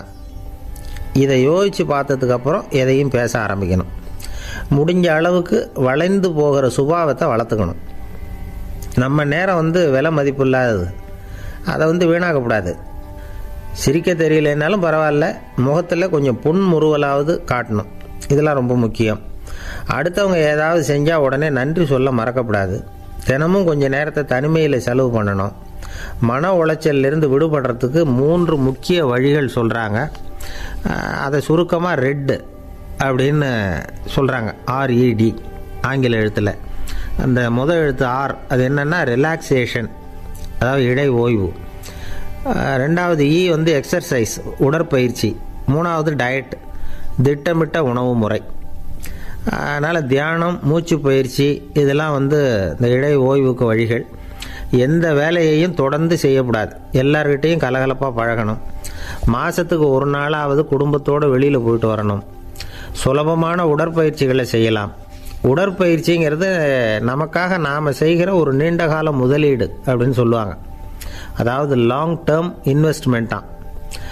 அளவோடு சாப்பிட்ணும், மெதுவாக சாப்பிட்ணும். இதெல்லாம் கொஞ்சம் மனசில் வச்சுக்கிட்டு நடந்துக்கிட்டால் மகிழ்ச்சியாக வாழலாம்.